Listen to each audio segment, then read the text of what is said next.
Assalamualaikum warahmatullahi wabarakatuh. Perkenalkan, nama saya Sri Rahayu. NPM saya 11191180074. Saya dari Prodi Pendidikan Guru Sekolah Dasar Universitas PGRI Ronggolawe Tuban. Saya mendapatkan tugas kearifan budaya lokal dengan materi pengolahan bahan pangan nabati dan hewani. Saya melakukan observasi di Kelurahan Brondong, Kecamatan Brondong, Kabupaten Lamongan, Jawa Timur. Berikut ini adalah dokumentasi observasi saya. Jangan lupa di like, comment, and subscribe. Terima kasih. Menurut Undang-Undang Nomor 18 Tahun 2012 tentang pangan. Pangan didefinisikan sebagai segala sesuatu yang berasal dari sumber hayati, produk pertanian, perkebunan, kehutanan, perikanan, peternakan, perairan, dan air, baik yang sudah diolah maupun yang tidak diolah, yang diperuntukkan sebagai makanan atau minuman bagi konsumsi manusia, termasuk bahan tambahan pangan, bahan baku pangan, dan bahan lainnya yang digunakan dalam proses penyiapan, pengolahan, atau pembuatan makanan dan minuman. Selanjutnya adalah tentang pengelompokan bahan pangan nabati dan hewani. Rencana Strategis Bahan Ketahanan Pangan 2010-2014 atau Kementerian Pertanian 2010 mengelompokkan komoditas pangan penting ke dalam dua kelompok, yaitu pangan nabati dan pangan hewani. Pangan nabati terdiri dari 10 komoditi yang terdiri dari beras, jagung, kedelai, kacang tanah, ubi kayu, ubi jalar, sayuran, minyak goreng, dan gula putih. Bahan pangan hewani terdiri dari 5 komoditi yang meliputi daging sapi, daging sapi dan kerbau, daging ayam, telur, susu, dan ikan. Assalamualaikum warahmatullahi wabarakatuh. Nama saya Sri Rahayu. Ini sedang berada di proses pembuatan ikan pindang. Ya, ini proses pembuatan ikan pindang. Ikannya jenis ikan apa nggih? Ikan layang. Terus harga mentahane pinten? 15 atau 14. Ini adalah tempat perebusan ikan pindang. Dan ini adalah cara menata ikan layang ke dalam rayeng atau besek. Ini dilakukan oleh pekerja perempuan. Ini adalah proses melarutkan garam ke dalam air. Dilakukan oleh pekerja laki-laki, gunanya nanti untuk merebus ikan pindang.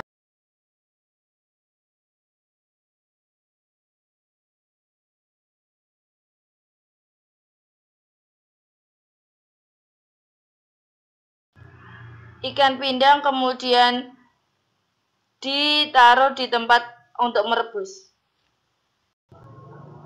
Ikan pindang selanjutnya itu direbus di dalam api yang sangat panas. Dan inilah jadinya ikan pindang. Tapi ikan pindang ini selanjutnya harus dimasak terlebih dahulu untuk dikonsumsi. Yang kedua adalah pengolahan bahan pangan nabati. Ini letre, bahannya dari pertama adalah beras, selanjutnya adalah kelapa, dan selanjutnya lagi ada gula merah. Cukup 3 itu saja bahannya. Bahan tambahannya itu 2, yakni pewarna makanan dan garam. Terus kelapanya diparut seperti biasa, parut biasa. Lalu gula jawa atau gula merahnya dijadikan duro atau sirup gula, dan berasnya dijadikan.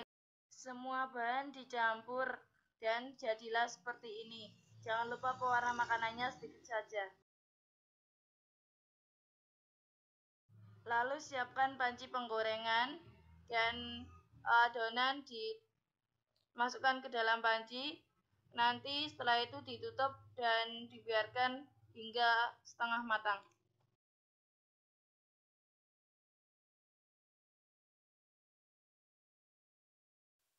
Kemudian siapkan alat untuk menekan adonan berupa 2 lembar daun pisang, kemudian dibentuk seperti persegi panjang ataupun persegi, kemudian digunakan untuk memipihkan adonan.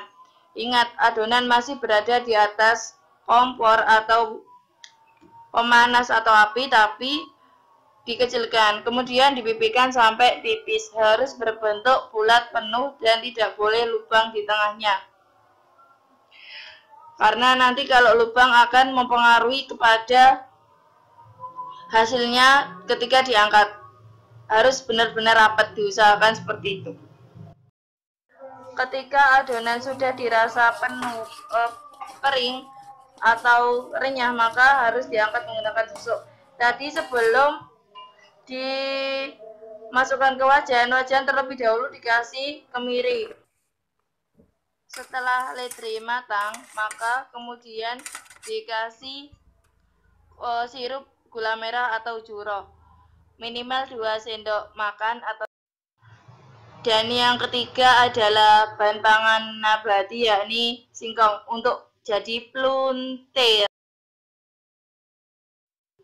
Ya, singkong tadi terus diparut atau dihaluskan, terus kelapa diparut pasrah, selanjutnya ada gula juga diparut biasa.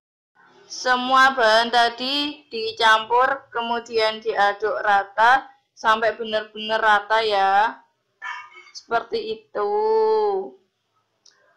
Diaduknya nggak usah pakai mixer, pakai. Selanjutnya peluntir dibungkus. Bungkusnya harus memanjang seperti itu ya. Dirapikan. Setelah itu peluntir dikukus di atas panci besar atau sabluk.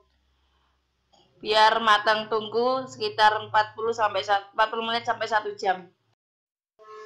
Dan jadilah peluntir, siap untuk dimakan, enak, lezat, dan bergizi. Cocok untuk anak-anak hingga orang lanjut usia. Oke, sekian itu video dari saya, Rayu. Jangan lupa di like, comment, subscribe, and share ke semua teman-teman kamu. Jangan berhenti untuk belajar, termasuk dalam hal pengolahan bahan pangan hewani dan nabati. Sebenarnya di Kelurahan Brondong masih banyak sekali. Observasi yang saya lakukan hanya sebagai contoh kecil saja dari keberagaman bahan pangan hewani dan nabati di Kelurahan Brondong. Aku Rahayu, terima kasih. Wassalamualaikum warahmatullahi wabarakatuh. Bye.